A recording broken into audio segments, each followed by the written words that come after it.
साथ जोड़ने वाले ज्ञान का जमीन पर उतरने की शुरुआत होगी। एक जमाने में भारतीय उपमहाद्वीप में शारदा पीठ ज्ञान का केंद्र माना जाता था।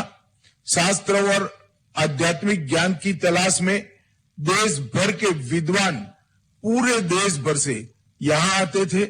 आदि शंकर स्वयं यहां आए, मां की आराधना के लिए उन्होंने स्तुतियां भी बनाई। और मित्रों, ये जो शारदा लिपि है वो हमारे कश्मीर की मूल लिपि है, जिसका नाम भी मां के नाम के आधार पर रखा गया है। ये महाशक्ति पीठों में से एक है। हमारी कथाओं के अनुसार सती का दाहिना हाथ यहां पर गिरा था और सागर मंथन के बाद जो अमृत निकला वो भी देव की कृपा से मैना यहीं पर लेकर आई थी। उसमें से जो 2 बूंद गिरी वो यहां पर मूर्ति के रूप में प्रस्थापित की गई। ऋषि शांडिल्य के एक खोज को आज फिर से एक बार श्रृंगेरी पीठ के विद्यमान शंकराचार्य जी की कृपा से आज पूरा देश मूर्तिमंत होते हुए देख रहा है। ये हम सब सनातन धर्म के अनुयायियों के लिए बहुत गर्व और संतोष का विषय है। मित्रों, आज यहाँ पर जब सभी भक्त आए हैं, रविंद्र पंडिता जी ने कहा है कि करतारपुर कॉरिडोर के पेटर्न पर शारदा पीठ को भी जल्दी से यात्रा के लिए खोल दिया जाए। भारत सरकार निश्चित ही इस दिशा में प्रयास करेगी, इसमें कोई दो राय नहीं है। परंतु मैं एक बात कहना चाहता हूं कि मोदी जी के प्रयास से कश्मीर में धारा 370 हटने के बाद जो शांति प्रस्तापित हुई है, इसने घाटी को और जम्मू को फिर से एक बार अपनी पुरानी परंपराओं की ओर, पुरानी सभ्यता की ओर, गंगा जमनी तहजीब की ओर ले जाने का काम किया है।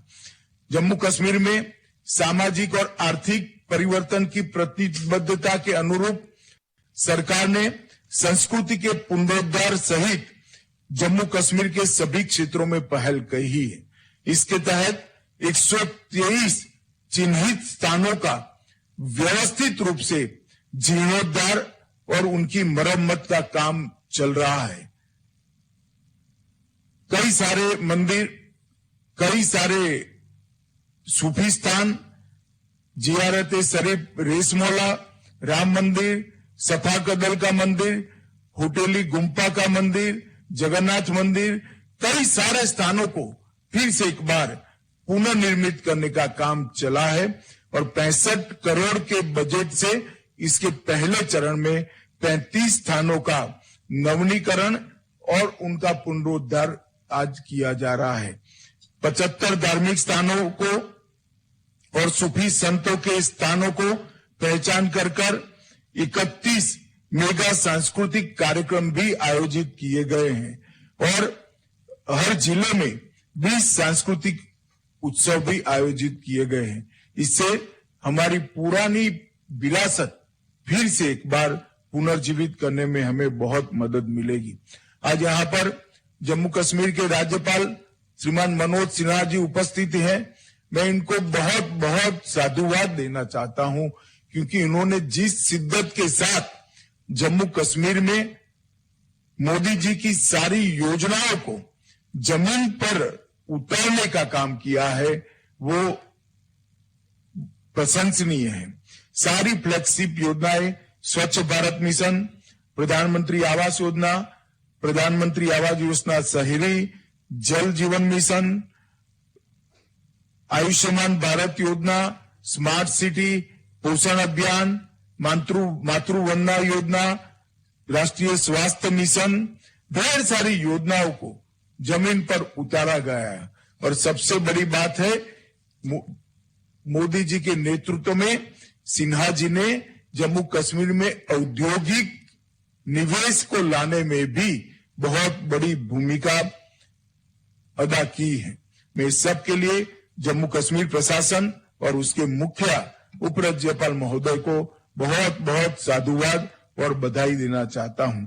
मित्रों, आज एक छोटे से कार्यक्रम से जो शुरुआत हुई है, मैं मानता हूं कि आदि शंकर के समय में इस स्थान की जो भव्यता थी, वो भव्यता हम सब मिलकर वापस ले आएंगे। मां शारदा की उपासना का, मां शारदा की प्रेरणा से मिले हुई चेतना की जागृति का ये स्थान सालों सालों तक, युगों युगों तक भारतवर्ष में केंद्र बना रहेगा, इसकी मुझे श्रद्धा है।